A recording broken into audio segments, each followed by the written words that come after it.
Les eurosceptiques marquent des points en Grande-Bretagne. 2 ministres se sont pour la première fois publiquement prononcés en faveur d'une sortie de l'Union européenne.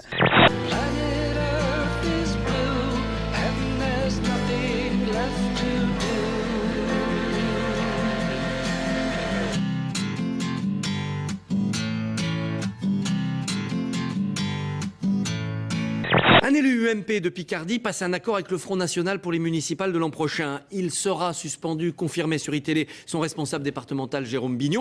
C'est un jeune élu de Gamache en Picardie qui a décidé de faire alliance avec le parti de Marine Le Pen, une liste commune. Il assure que c'est le seul moyen de gagner.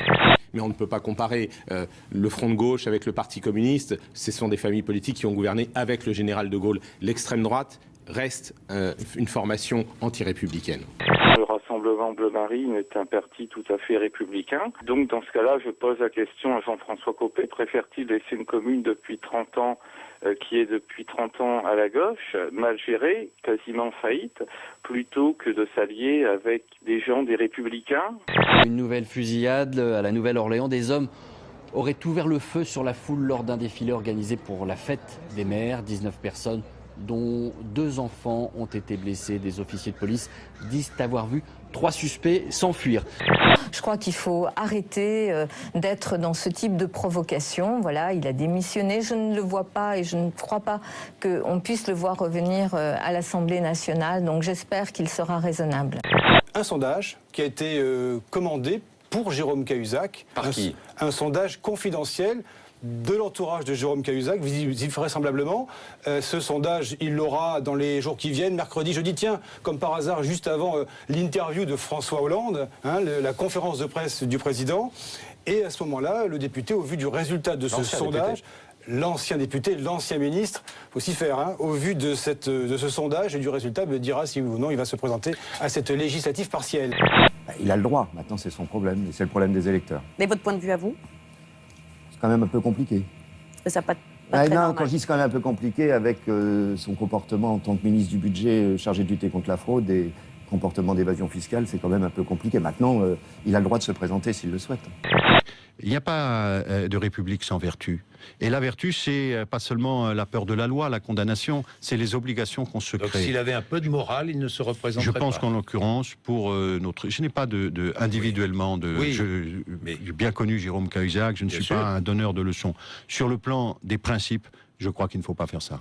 Il ferait une grave erreur. Ce serait un grave manque de lucidité sur son rapport aujourd'hui aux Français. Ce serait un manque de dignité par rapport à l'engagement qu'il a pris, de tirer toutes les leçons de la faute qu'il a commise, des mensonges vis-à-vis de la représentation nationale, vis-à-vis des Français, vis-à-vis du président de la République.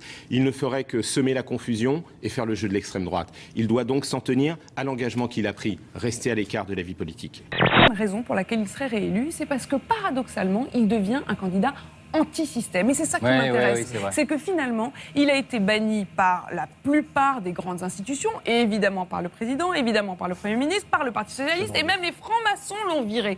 Donc autant vous dire que ça devient un vote de protestation. Voter pour Jérôme Cahuzac, ça devient finalement voter contre le système. Et finalement, c'est ça le grand paradoxe. Des flammes de plusieurs mètres de haut. Il est 00h30 hier soir, lorsqu'un feu probablement provoqué par une bougie se déclare dans le grenier de cette usine désaffectée. À l'intérieur, près de 200 personnes, dont des enfants en bas âge, dorment.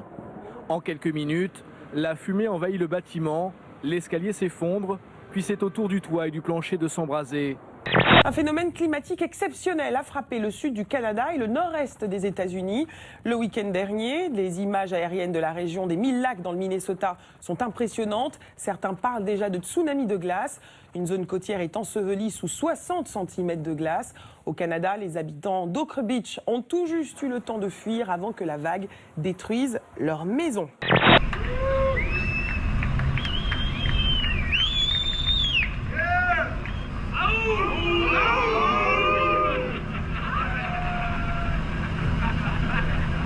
Connaissez-vous Richard Branson? Oui, un petit peu. Bon, c'est le propriétaire de l'écurie de Formule 1 Virgin. Il a un ami qui est patron de l'écurie Lotus. Et avec cet ami, il a fait un pari. Et il a perdu le pari. Et du coup, il s'est retrouvé déguisé en hôtesse de l'air. Et il a servi des boissons à bord d'un avion de la compagnie Air Asia, dont le copain est propriétaire. Il a fait pire, hein. Mais il est un peu fantasque. Donc là, on le retrouve.